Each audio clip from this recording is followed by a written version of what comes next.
Pandemi membawa percepatan dan menempatkan GKI menggereja dalam konteks Ecclesia in Transito, gereja di tengah perubahan zaman.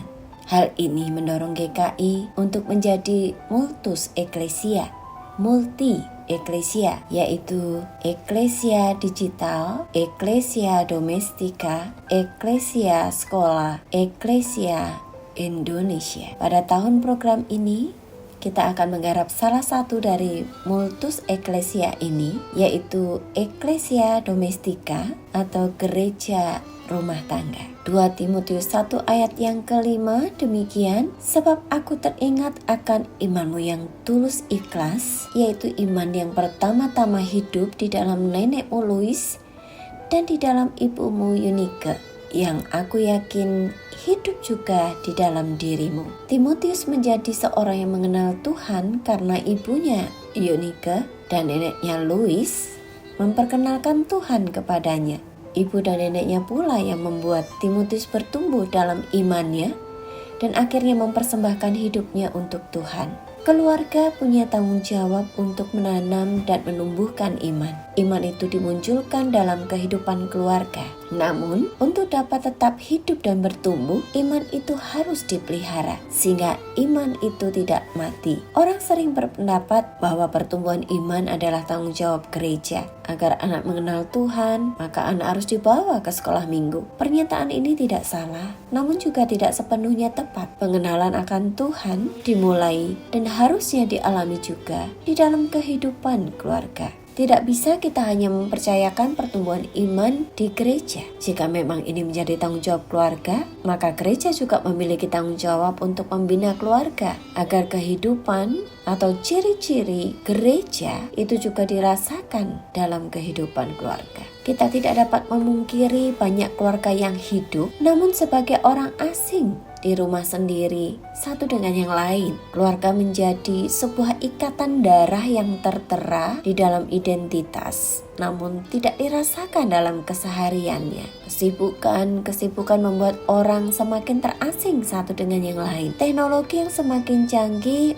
membuat anggota keluarga asik dengan dunia digital dan melupakan sosok-sosok yang hadir dekat mereka secara fisik. Dan ini menjadi tugas gereja untuk membekali keluarga agar mereka hidup sebagai gereja. Gereja mempunyai tanggung jawab untuk menyiapkan keluarga menjadi gereja yang terkecil. Saat seseorang menikah, membentuk ikatan keluarga, maka ia harus mulai dengan mengingat bahwa keluarganya adalah sebuah gereja. Maka dalam sebuah gereja pasti ada ibadah. Ibadah keluarga menjadi sesuatu yang juga harus terus dihidupi. Gereja berupaya untuk mendorong, memfasilitasi setiap keluarga mengadakan ibadah keluarga. Gereja juga harus mengingatkan bahwa keluarga adalah tubuh Kristus yang harus dipelihara persekutuannya, yang tidak dapat dilepaskan dan tidak dapat dipisahkan. Gereja sebagai keluarga bagi semua. Seringkali kita kurang memberi tempat atau memperhatikan kebaktian atau kegiatan atau pertumbuhan komisi-komisi di luar acara-acara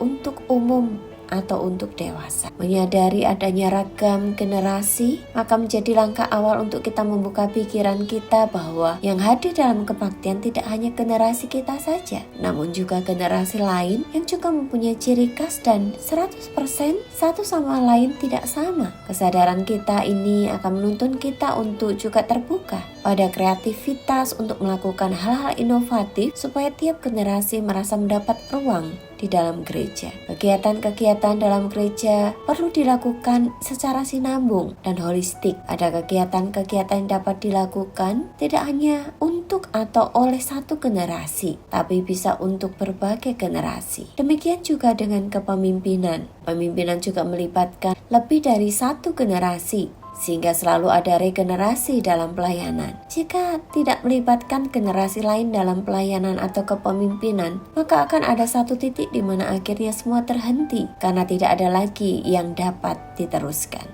Melihat sesama lain sebagai keluarga juga adalah sebuah langkah awal untuk mewujud nyatakan kasih dalam hidup persekutuan. Hubungan yang dekat dan intim, bukan hubungan basa-basi atau hubungan formalitas, juga menjadi suatu ciri khas keluarga. Kedekatan yang tulus dan bukan pura-pura ini menjadi sebuah suasana yang sebaiknya didapatkan di gereja. Bagaimana bersama-sama kita menyiapkan kepemimpinan yang memberi ruang pada semua orang untuk menjadi dirinya sendiri, sama seperti keberadaan keluarga di mana di dalamnya kita bisa menjadi diri kita sendiri dan kita dikasihi apa adanya. Hubungan antara pendeta dan penatua, penatua dengan penatua, pendeta dan jemaat, penatua dan jemaat, jemaat dan jemaat, bahkan antar lingkup adalah sebuah hubungan keluarga. Dalam kepemimpinan maka hal yang perlu dihidupi adalah keteladanan. Yesus meninggalkan keteladanan saat ia hendak mengajarkan sesuatu. Saat Yesus mengajarkan unconditional love, maka ia juga mau menyembuhkan perempuan Sirofenisia. Yesus mau mati di kayu salib bagi dunia. Cinta Yesus untuk kita tidak hanya diucap, namun didemonstrasikan. Keteladanan inilah yang harus menjadi ciri dari kepemimpinan di gereja, juga dalam kepemimpinan dalam kehidupan di keluarga. Saat Yesus menjadi teladan, memperlakukan cinta, maka orang-orang di sekitarnya mengalami apa itu cinta. Kepemimpinan yang seharusnya kita hidupi, baik di gereja maupun di keluarga, adalah kepemimpinan yang mulai dengan tindakan, sehingga apa yang kita ajarkan itu dialami dan dirasakan menjadi sebuah pengalaman yang konkret, yang dikecap, dirasa, dilihat oleh orang-orang di sekitar kita. Gereja sebagai keluarga berarti memberi tempat pada setiap orang untuk berbagi narasi, saling berbagi cerita satu dengan yang lain. GKI Sinwil Jabar berawal mula dari Ang Pun Sui yang berbagi narasi, berbagi cerita dengan yang lain, mempercakapkan Alkitab dengan yang lain. Gereja diharapkan dapat memberi ruang bagi orang untuk bercerita, bernarasi, dan bertumbuh menjadi dirinya yang otentik, dirinya yang genuine, pribadinya yang indah di mata Tuhan. Dengan segala apa yang ada pada dirinya, dengan segenap talentanya bagi kemuliaan nama Tuhan.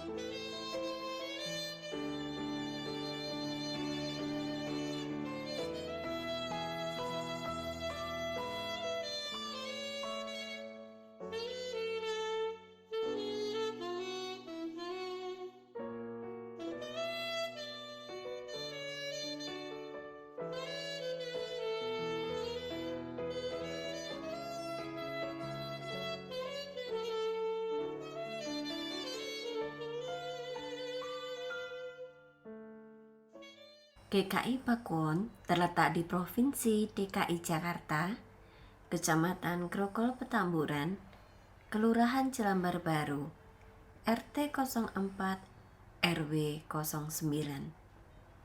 Dengan anggota jemaat yang tersebar di 3 kecamatan, yaitu Jelambar Baru, Jelambar, Wijaya Kusuma, dan sekitarnya.